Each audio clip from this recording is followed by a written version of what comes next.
प्यारे बच्चों, आप सभी का ऑनलाइन क्लासेस में स्वागत है। आज हम क्षितिज भाग 1 से पाठ 15 सर्वेश्वर दयाल सक्सेना द्वारा रचित कविता मेघ आए का अध्ययन करेंगे। प्यारे बच्चों, सर्वप्रथम मैं आपको सर्वेश्वर दयाल सक्सेना के जीवन परिचय के बारे में बताने जा रहा हूँ। सर्वेश्वर दयाल सक्सेना का जन्म उत्तर प्रदेश के बस्ती जिले में सन 1927 को हुआ। उन्होंने इलाहाबाद विश्वविद्यालय से उच्च शिक्षा ग्रहण की। आरंभ में उन्हें आजीविका हेतु काफ़ी संघर्ष करना पड़ा। बाद में दिनमान के उप संपादक एवं चर्चित बाल पत्रिका प्राग के संपादक बने। सन 1983 में उनका आकस्मिक निधन हो गया। काठ की घंटियाँ, बांस का पुल, एक सुनी नाव, गर्म हवाएं, कुआनो नदी, जंगल का दर्द, खूंटियों पर टंगे लोग उनके प्रमुख कविता संग्रह हैं। प्यारे बच्चों, नई कविता के प्रमुख कवि सर्वेश्वर दयाल सक्सेना ने उपन्यास, नाटक, कहानी, निबंध एवं प्रचुर मात्रा में बाल साहित्य भी लिखा है। बच्चों, दिनमान में प्रकाशित चर्चे और चरखे स्तंभ के लिए सर्वेश्वर जी बहुत चर्चित रहे हैं। उन्हें साहित्य अकादमी पुरस्कार से सम्मानित किया गया है। प्यारे बच्चों, सर्वेश्वर के काव्य में ग्रामीण संवेदना के साथ शहरी मध्यवर्गीय जीवन बोध भी व्यक्त हुआ है। यह बोध होता है ज्ञान, उनके कथ्य में ही नहीं भाषा में भी दिखाई देता है। सर्वेश्वर दयाल सक्सेना जी की भाषा सहज एवं लोक की महक लिए हुए हैं। संकलित कविता में कवि ने मेघों के आने की तुलना सजकर आए प्रवासी अतिथि दामाद से की है। बच्चों, ग्रामीण संस्कृति में दामाद के आने पर उल्लास का जो वातावरण बनता है, मेघों के आने का सजीव वर्णन करते हुए कवि ने उसी उल्लास को दिखाया है। प्यारे बच्चों, सर्वेश्वर दयाल सक्सेना ने गद्य साहित्य में भी बड़ी सफलता प्राप्त की है। इन्होंने उपन्यास, कहानी, निबंध के अतिरिक्त बाल साहित्य पर भी बड़ी सफलता के साथ लेखनी चलाई है। पत्रकारिता में भी इन्हें प्रशस्त स्थान मिला है। दिनमान नामक साप्ताहिक पत्रिका में इनके नाम से चर्चे और चरखे बड़े प्रसिद्ध स्तंभ है। साहित्य अकादमी ने भी इन्हें पुरस्कृत किया है। साहित्य क्षेत्र में उन्होंने ग्रामीण संवेदना और शहरी मध्यवर्गीय जीवन बोध पर बड़ी सफलता के साथ कलम चलाई। प्यारे बच्चों, उनका आर्थिक जीवन आरंभ में बड़ा कष्टप्रद था। उन्होंने स्कूल और दफ्तर में भी काम किया। उन्होंने आकाशवाणी में कुछ समय के लिए प्रोड्यूसर के रूप में बड़ा महत्वपूर्ण कार्य किया। प्यारे बच्चों, बाद में 1965 ईस्वी में दिनमान नामक साप्ताहिक पत्रिका के उप संपादक के रूप में भी काम किया है। इनको छोटे छोटे बच्चों से बड़ा प्यार था।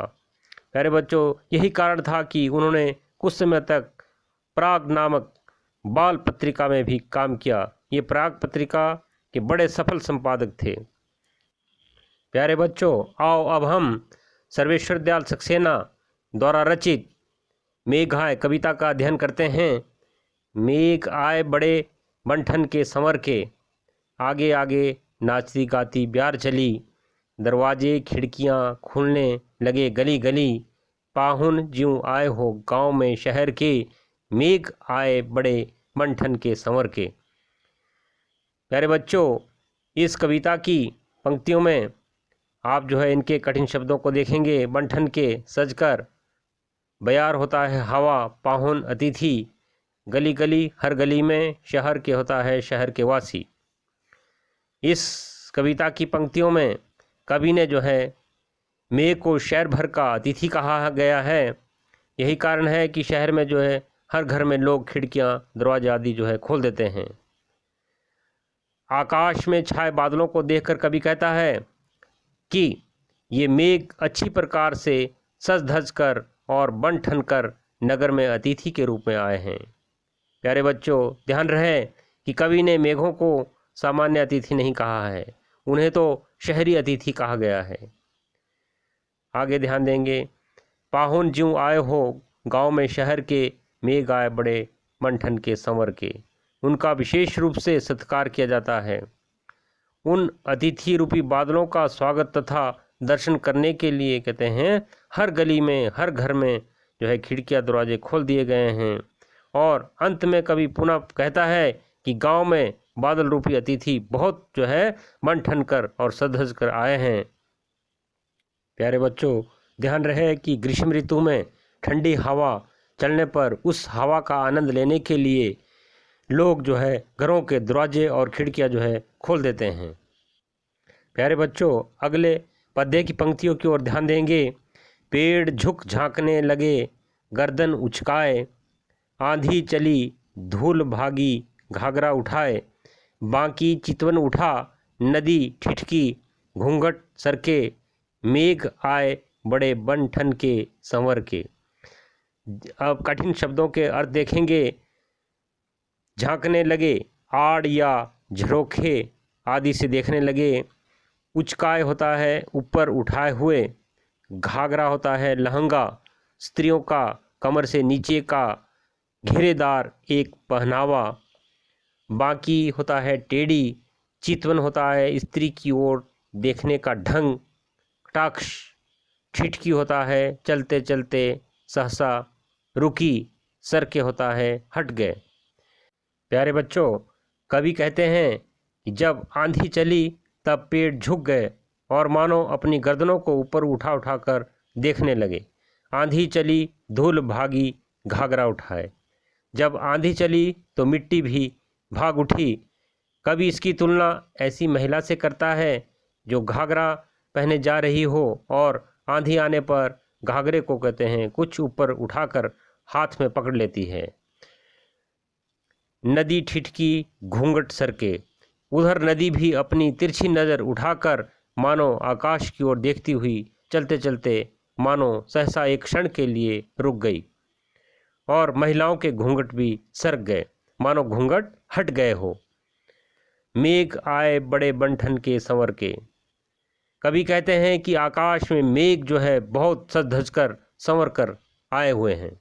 प्यारे बच्चों, अगले पद्य की पंक्तियों पर ध्यान देंगे। बूढ़े पीपल ने आगे बढ़कर जुहार की, बरस बाद सुधी लीनी, बोली अकुलाई लता, ओट हो कि वार की, हरसाया ताल लाया पानी प्रात भर के, मेघ आए बड़े बंठन के संवर के। प्यारे बच्चों, कवि कहते हैं कि बूढ़े पीपल ने आगे बढ़कर आगे की ओर टहनिया रूपी सिर कहते हैं को जो है झुका करके प्रणाम किया, अभिवादन किया और एक मकान के किवाड़ की आड़ में कहते हैं उगी हुई बेल बोली। कहते हैं ठीक 1 वर्ष के पश्चात जो है हमारी आपने खबर ली है, कुशल क्षेम पूछी है। हरसाया ताल लाया पानी प्रात भर के। कवि कहते हैं कि उधर तालाब भी कहते हैं प्रसन्न हुआ, वह भी मानो अतिथि के चरण धोने के लिए प्रात रूपी तालाब में पानी भरकर कहते हैं लाया। मेघ आए बड़े बंठन के संवर के। उनके क्षेत्र में बादल कहते हैं बहुत सज धज कर आए हैं, इसलिए सब ने कहते हैं उनका जो है खूब मान सम्मान किया।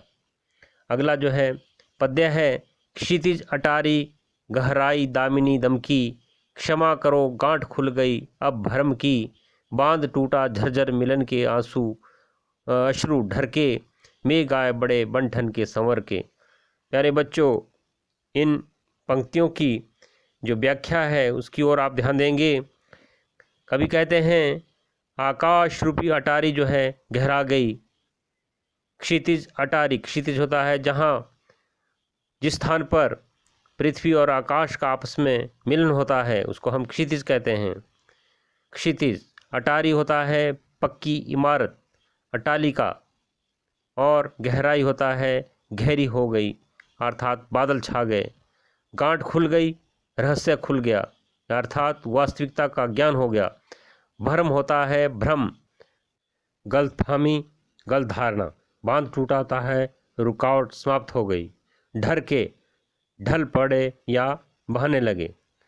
प्यारे बच्चों, इन पंक्तियों में जो है कवि कहते हैं आकाश रूपी अटारी जो है गहरा गई अर्थात उसमें घने बादल जो है छा गए और वर्षा होगी इस तथ्य की सूचना देने वाली कहते हैं बिजली जो है चमकने लगी। क्षमा करो गांठ खुल गई अब भरम की। यह देखकर कहते हैं पृथ्वी पर वृक्ष लताएं घास आदि प्रसन्न हो गए और इस प्रकार लोगों में जो भ्रम था कि वर्षा नहीं होगी वह जो है टूट गया। प्यारे बच्चों, और लोगों में जो अंधविश्वास था कि जो है वर्षा नहीं होगी, उस तरह का जो उनका भ्रम था, गलतफहमी थी, वह दूर हो गई और झरझर करके वर्षा होने लगी। कवि के शब्दों में चिरकाल से बिछड़े हुए, कहते हैं, जड़ चेतन की आंखों से पुनः मिलन पर वर्षा के रूप में खुशी के आंसू जो है बहने शुरू हो गए।